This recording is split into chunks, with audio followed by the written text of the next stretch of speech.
Hello, Oilers fans. Austin here with today's pregame report between the Edmonton Oilers and the Pittsburgh Penguins. The Oilers are high flying and they are rolling right now. They head into Pittsburgh on a 4-game win streak, including a most recent win over the Boston Bruins where they got a team shutout. It does not count towards Stuart Skinner's shutout stats because he had to leave the game for 5.5 minutes because of the concussion protocol after Zadorov ran him. But it doesn't matter. The team has been playing very good defensively, and they haven't been relying a lot on their top guys for offense. They've had a lot of depth scoring lately. Guys like Podkolzin have chipped in, Jeff Skinner, Ryan Nugent-Hopkins.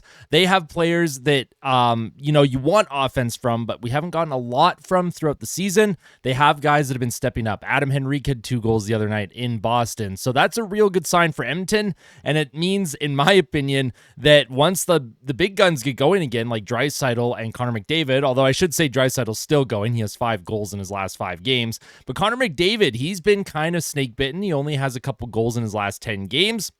But he did score on a nice breakaway against the Boston Bruins, and I do feel like he is breaking out of his rut a little bit, and I think the top guns are ready to explode, and I think the Edmonton Oilers are ready to continue to roll right now. They are playing very well structurally, very well defensively, and they are producing when they need to. Their power play is starting to click again. Their penalty kill remains very strong, and their 5-on-5 play, their 5-on-5 metrics, there has been very little to complain about. So if you end up enjoying this pregame report, make sure to smash the like button, and if you really like it and you're not yet subscribed to the channel, make sure to subscribe to the channel as we continue to produce a ton of Oilers and other hockey-related content.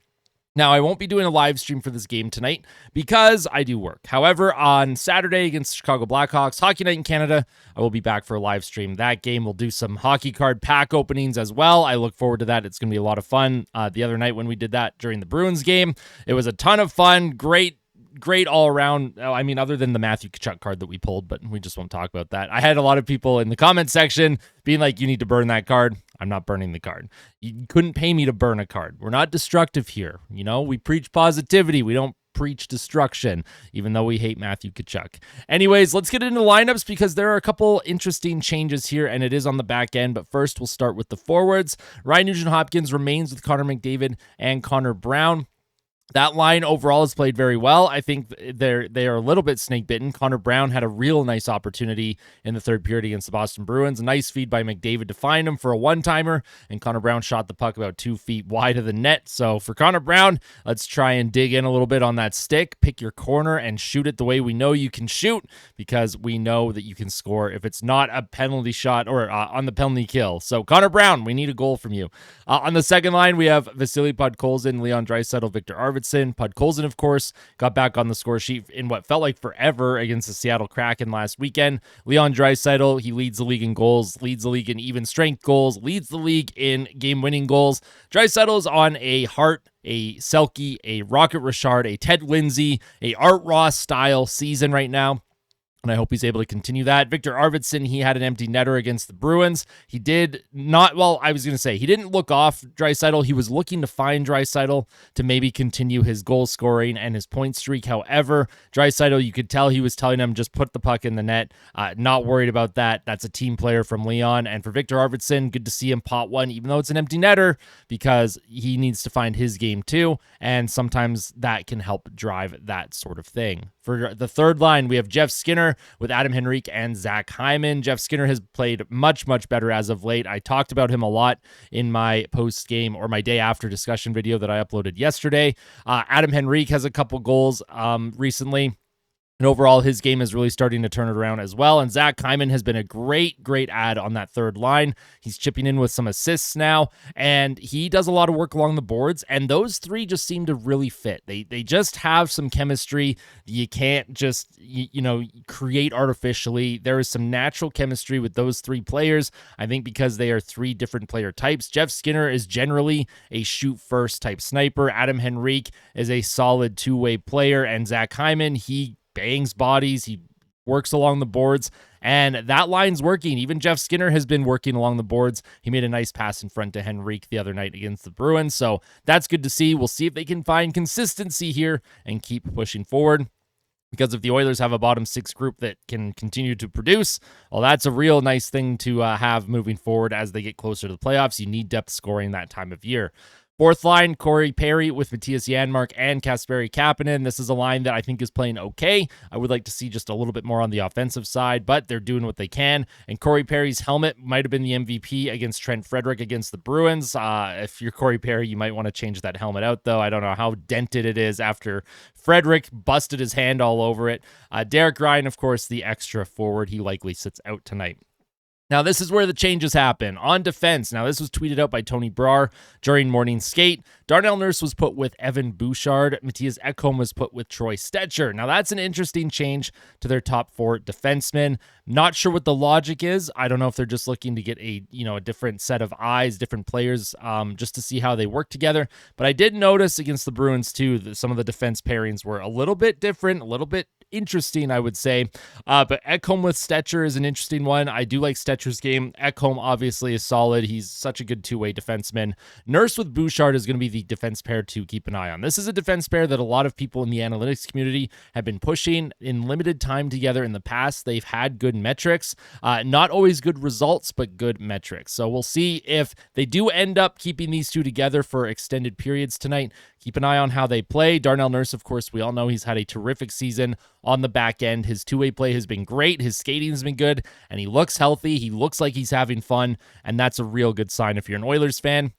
Evan Bouchard, of course, he's having a good season, not a great season, not the offensive season that he had last year, but that, of course, is a result of the power play dropping quite a bit from last season's clip. So for Evan Bouchard, hopefully maybe playing with Darnell Nurse, maybe both of those players can unlock something in each other, and I look forward to watching it. And then the third pair is going to be Brett Kulak with Ty Emerson, which has been a solid pair. Brett Kulak was likely the best defenseman on the entire team the other night against the Boston Bruins. He also led all D-men in ice time. Brett Kulak probably played his best game as an Oiler, and Brett Kulak has had such a wonderful season. The Oilers are very lucky to have him. I know I was someone in the offseason that was kind of maybe pushing for Brett Kulak to be a cap casualty in order to re-sign different players, but you know what? They didn't have to do it, and I'm really happy that they didn't. Brett Kulak has done so well, and I cannot wait because he gets even better in the playoffs. We all know playoff Brett Kulak is always better than regular season Brett Kulak. So if this season is any indication of how Kulak is going to play once the postseason hits, oh boy, we're in for a treat, likely. And in net, we're going to have Stuart Skinner, of course. He is coming off that unofficial shutout against the Boston Bruins. His game has completely turned it around since November 20th. He is 10-3-1 with a .919 save percentage and 7.86 goals saved above expected. He's been one of the top goaltenders in the entire league since November 20th. His game is completely turned around. Yes, there's still some stinkers that go in, but that's hockey. That's how it works, and I'm not too concerned about it. Heading into the game day stats and predictions, which, by the way, please let me know your stats and predictions in the comment section below. Your player to watch and your score prediction. The Pittsburgh Penguins this season, they are 17-17-8, 4-3-3 in their last 10. However, they've lost 4 straight, 3 in overtime or shootout. This is a team that, like the Vancouver Canucks, they're not winning a lot, but they're getting a lot of the Bettman points, and they're kind of hanging around the playoff picture. We'll see if they're able to make the postseason, but right now it doesn't look great for the Pittsburgh Penguins. They started off the season slow. They got a little bit better. They're kind of regressing again. The last time these two teams played, the Oilers absolutely dominated the Pittsburgh Penguins. I do not expect that to happen tonight. I think Pittsburgh is much better than they were back in November when Edmonton beat them 4-0, or was it October? I don't remember. Expected goals for on the Penguins this season ranks 21st in the league, 49.80%. Power play ranks 5th at 26.2%. Penalty kill ranks 14th at 80.3%. So their special teams has been very solid all season long. Goals for per game, they rank 16th at 3.02. Goals against per game, 3.62, which ranks 32nd. They have the worst goaltending in the entire NHL. I would say that their advanced metrics aren't reflective of the defensive play. I think it is definitely just a goaltending issue if you're a Penguins fan right now. Corsi 4 ranks 15th at 49.59%, and shots for percentage ranks 28th, 47.67%. The Penguins regularly get outshot. They regularly get outchanced. I don't think that they're as bad as what the advanced metrics show, but they're definitely not as good as what their special teams show either. This is definitely a middle-of-the-road team. The Edmonton Oilers, I think, do match up very well against them. So we'll see if Edmonton can continue that strong play against Pittsburgh. They've had real good moments against the Penguins over the last couple seasons. They've kind of had the Penguins' number. We'll see if they can continue that. On the Oilers side, they're 25-12-3, 7-2-1 in their last 10 games, and they have won 4 straight, looking for their 5th straight win. They've also won 15 of their last 20 games, which is outrageous. Just an unbelievable win percentage. Just terrific hockey right now that we're witnessing from the Oilers. Some of the best I've ever seen as a fan in my life. Expected goals for ranks 4th in the league, 54.28%. Their power play ranks 10th, 23.8%. Penalty kill ranks 23rd at 77.4%. They score 3.3 goals per game, which ranks 8th. They give up 2.73 goals per game, which ranks 8th. They are 3rd in Corsi for at 53.82% and 2nd in shots for percentage, 54.88%. The Oilers are a top 10 team in basically every single category except their penalty kill, and it's reflective in the stat sheet, in the standings, and just overall as a team, as a group. This is a well-coached team. I have very little to complain about these days with the Edmonton Oilers. My players to watch are going to be Sidney Crosby and Connor McDavid. Of course, this is a marquee matchup between these two players. Obviously, McDavid is looking to cement his legacy and win a Stanley Cup. Crosby has 3 Stanley Cups, and he is the captain of the Pittsburgh Penguins. He was McDavid's favorite player growing up. And my score prediction tonight, drum roll please, 5-3 Oilers. I think it's going to be a high-scoring game. It's going to be a little bit more exciting than what we've seen in Oil Country over the last couple of weeks. The Oilers tend to play a pretty solid lockdown defensive game. I think the Penguins are going to try and open them up, and I think we're going to have some fun tonight. I think it's going to be a high-scoring affair where the Oilers eventually come out on top. 5-3 is my prediction.